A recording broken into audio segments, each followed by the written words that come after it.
I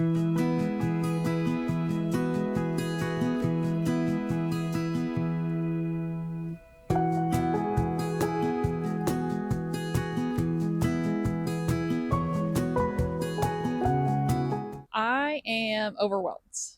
I need to plant my shade garden in the front yard, and it's so many things, so many steps that I feel like I need to break it out into multiple steps, multiple days.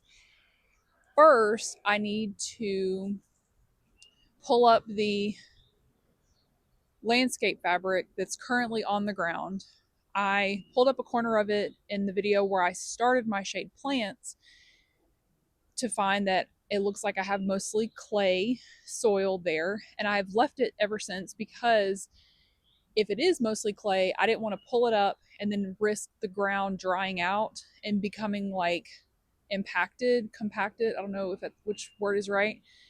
Um, so that's the first thing I need to do, and hopefully I can get that done today.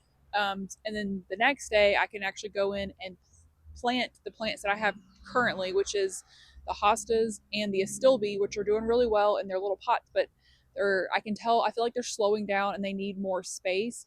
The hostas in particular, I've checked the bag that I got them in, the bare roots, and they need like 36 inches to spread. So they will not be happy in their little half-gallon little jugs that I cut open. So it's time. The weather's right. We're past our last frost date. And then just in the forecast, I can see there's like a couple nights coming up that are going to be cooler, but not anywhere close to freezing. So it's just time. The weather is beautiful though. It's the evening, which is when my front yard is in the shade. So it's the perfect time for me, I feel like, to do some front yard gardening stuff. There is a lot of road noise just from like the traffic around where I live. So hopefully that's not coming across too much.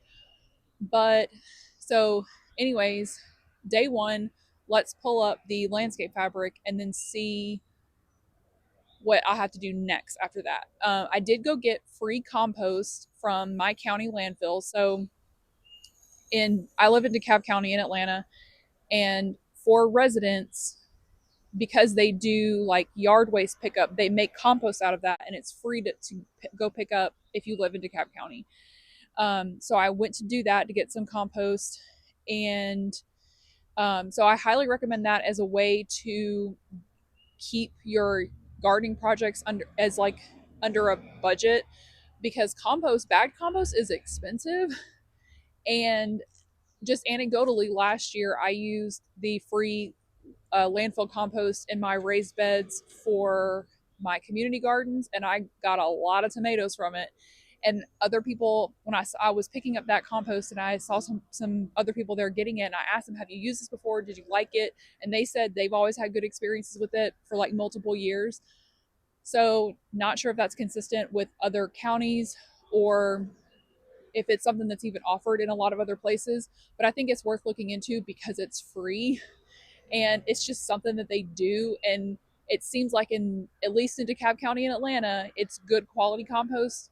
And especially for like ornamental plants in the yard, if you're doing edible plants, I can see if you might be a little bit more cautious about where you get compost from.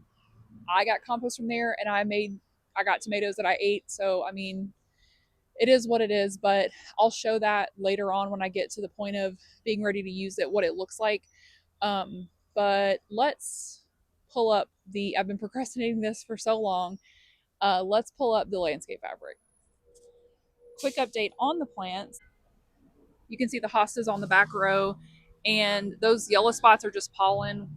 We've just had really high pollen counts in the area. And then here's the astilbe, and it's actually trying to flower already. Like you can see that little pink burst or flower stalks already. And then I did bring my other seedlings outside to start um, hardening off. So I'm actually gonna have to move these because this whole area is one of the parts that I need to pull up the landscape fabric for.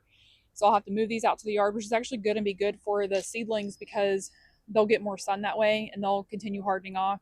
And hopefully they'll be ready to plant in the yard or in the actual garden plots soon.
Okay, that was one side down. And it wasn't as bad as I thought. Um, I just drug it off to the side. I still need to like shake out the stuff so I can throw away the landscape fabric. It is very clayey, so I'll definitely need to amend with compost. So now I need to move the seedlings out so I can do the other side.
So now, yeah, so like this is a patch where the the thing kept flapping open, so it hasn't been covered. You can see it looks so dry and like caked, versus where it's been covered is not dry and caked, so hopefully easier to dig in. And you can see where there's stuff maybe supposed to be planted, where there was holes punched in the fabric, but it didn't grow, it didn't stay. So we shall remedy this barren wasteland. All right, so let's talk compost. This is the compost that I went to go get from the landfill, and this is what it looks like. You can see it's like dark, rich. It has lots of like material that'll make it more drainage, make it drain better. So my plan, I know, when I started my bare root plants for the shade garden, one of the things I was fretting over was, what am I going to do with all the clay? How am I going to fix it? And the easiest, shortest, cheapest, simplest answer is, when you have clay heavy soil and you're trying to plant stuff in it, is to dig holes bigger than you would think you would need. So, like an extra large hole basically, and fill it with compost and then add the plant. Versus if you're planting in loamy soil, you plant a hole big enough for the root ball and you dump it in there and you pat it down and that's it. Well, for clay, because it needs more drainage around the roots, and I don't know the nutrient content. I didn't get a soil test done, but so I will be digging holes bigger, like extra large holes for each plant, filling it with compost, and then adding the plants, putting compost around it to hopefully improve the drainage. And one of the things that I researched was that clay soil isn't inherently bad. It does hold moisture well, so which is good for actually the plants that I have and the other plants that I want to get, like ferns and hydrangeas, that like to be like, they don't like to get dry. So that's good when you have clay soil because it'll hold water better.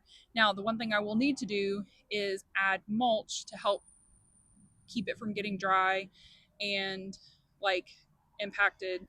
Um, so, but that's why I said it's a little overwhelming because there's so many things I need to do. So I pulled up the landscape fabric, which was something that was weighing heavily on me as a task that needed to be done.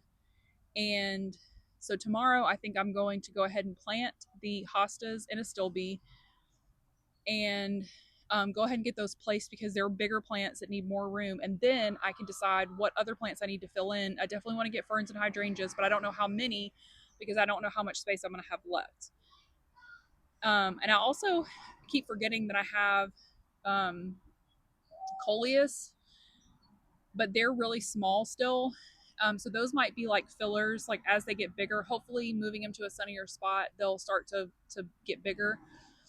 But yeah, so tomorrow, day 2, plant the hostas in Astilbe. And then Saturday, I'm going to go to Home Depot to get some more plants, which is going to be my little treat for getting all this other stuff done. I'm getting a later start on day 2 than I planned to, and I don't have my microphone because Derek's using it for school, but it's literally about to get dark, so I had to do this like now or tomorrow. But I have planned out where I think I'm gonna put my plants. I also went to go get some topsoil today to mix in with the compost that I got while I'm planting the plants. So let me show you how I have things laid out right now. So I think I mentioned that the hostas need like 30 inches of space, like once for them to start spreading out. So I have them kind of near the front and 3 there and 3 on that side. And then I have the Astilbe staggered behind them. And then on this right side, this is where I grew my moonflower last year. And it grew really well on this spot because this side of the yard gets a little bit more sun than the other side. So the moonflower, which needs a little bit more light, did really well right here. And I had 2 plants last year, and I have, it's technically 4. There's 2 in that pot that I think I might need to prune, but you can see that middle one I'm not going to train it up the trellis until I actually plant it, but it's already pretty long. So, and then I want to get some ferns to put, so actually I might shift this back just slightly and then put ferns here in this front row to kind of like blend with this grass here that's like, it's doing pretty good on this side. I need to rake, this is where I drug the thing over. But then on this side, I have the 3 hostas, I have the 2 Astilbe. Oh, and then I did put an elephant ear on either side here because of the 9 that I planted, 7 have sprouted, at least to some degree. So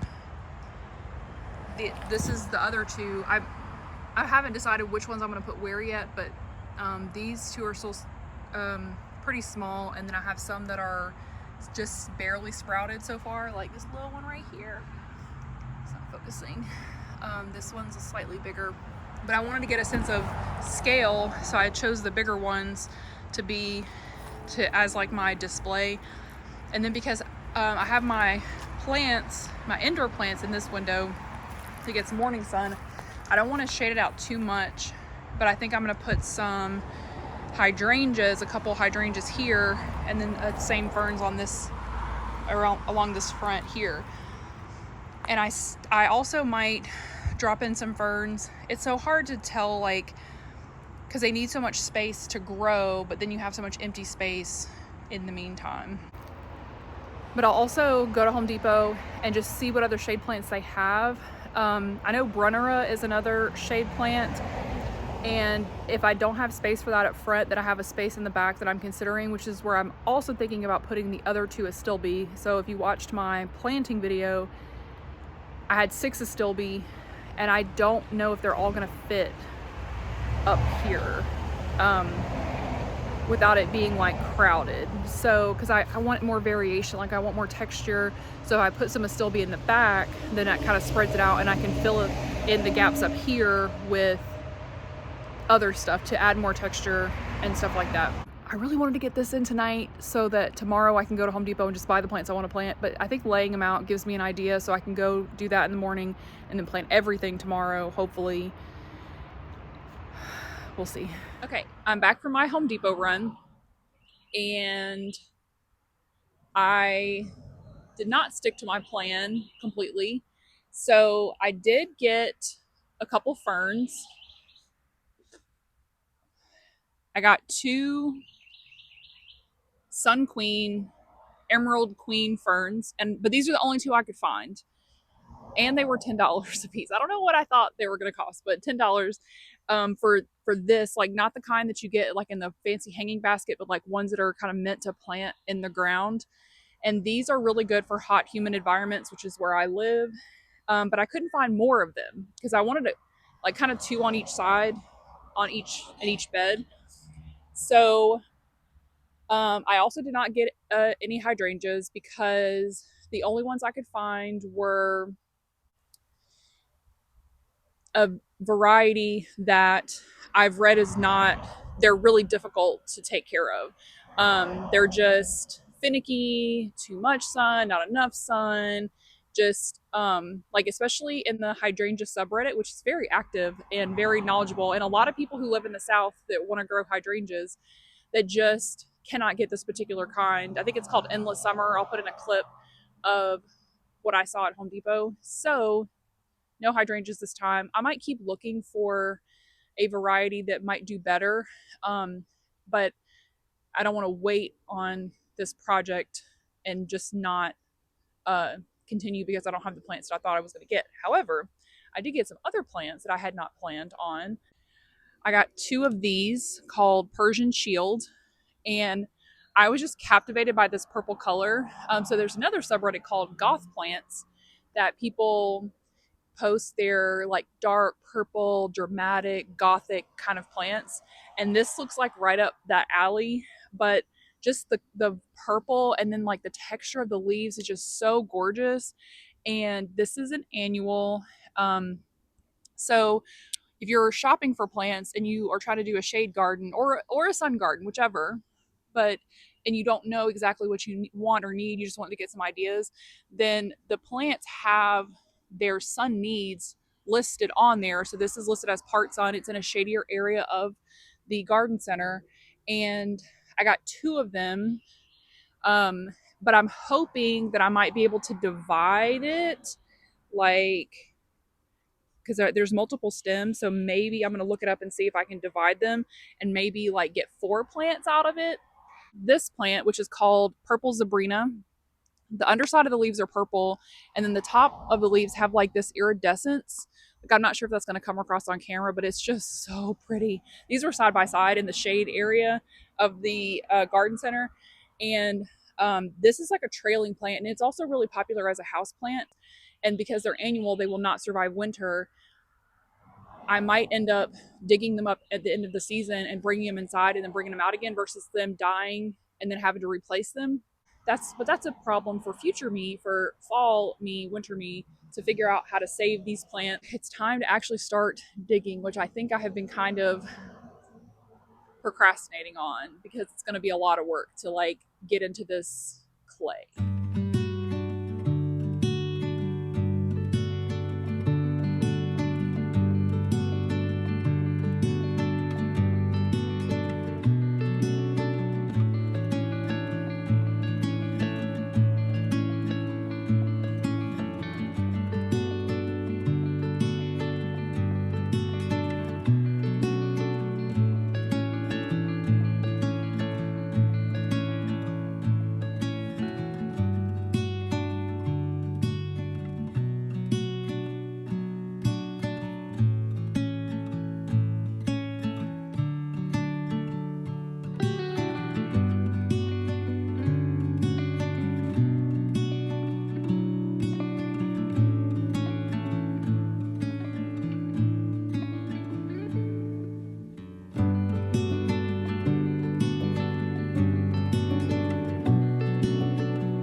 I think it's been 4 hours and I'm finally done. I did take a break to eat lunch and I had to stop and do some work, like computer work, but I have planted all of the plants except the elephant ears and the moonflower because, like I mentioned earlier, we're going to have some cold nights, I think starting tomorrow night for like 3 nights, and then I'll probably plant them after that. So this side actually only took me an hour, this first side, and I was like, oh, this is going pretty well. Every plant got its like nice little like big area of compost that I mixed in a little bit of the clay with compost, topsoil, clay, and I added back some of the flagstone that are going to be a little walkway after I mulch. Then I'll those will still be exposed so I can turn on the water. And then on this side actually took a lot longer. The ground was somehow like, even though it doesn't look as dry on this side, it was drier and rockier. So like on this side, I could just like dig out a circle, pull it up, and that's it. This one I had to like hack into every hole to loosen it up enough so I could dig it. There were a lot more roots, and there was like another layer of landscape fabric underneath the top layer of clay that I also had to break through. So um, this one took longer, but I think I ended up making The hole's a little bit bigger on this side, probably for good reason, because it'll be like the ground is just more like hard underneath. So the next thing I need to do, which I don't know if I'm going to get it done for this video or not, is mulch. I would like to mulch first with a layer of chopped up leaves, like dried leaves, which my backyard is full of leaves. I just need to chop them up, because it improves the soil just in general. It retains moisture really well, and it'll be good for things like earthworms, millipedes, and I think they're called detritivores, things that eat the dead plant matter and help like break it down to become more compost as time goes on. But chopped up leaves aren't that attractive, so I'm gonna get some wood chips to add on top of that. I actually found some free wood chips on Facebook Marketplace that are not far from me. I might get those today.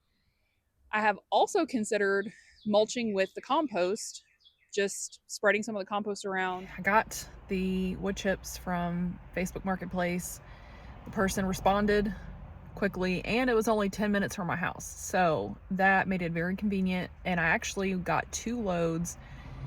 This is because I don't have the SUV today, so I could only fit 3 bins in the car, and then 3 bins covers 1 bed, like roughly an inch thick. I actually calculated that for the compost, like how many cubic feet is needed to cover that square footage of area. So the first 3 bins I dumped on 1 bed. This is the second. And so let's put this on the other bed, and then we'll be done until whenever I get around to doing the elephant ears and moonflower.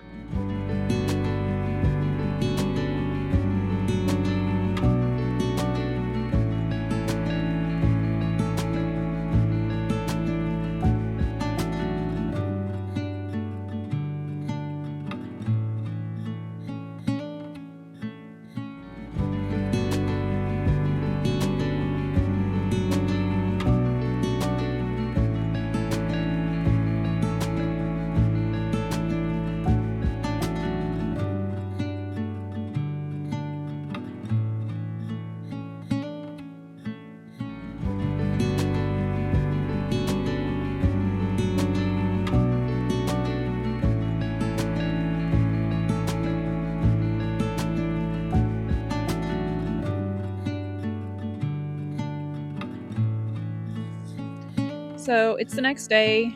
You can see I spread out all of the wood chips, and things look a little bit more settled in because it has been raining today. It's actually raining right now, so I'm trying to hurry. But I think everything looks happy in its new spot, and I think it looks so much better. And I'm looking forward to seeing how big everything grows, now that they are nice and comfy and cozy. Thank you so much for watching, and I'll see you next time.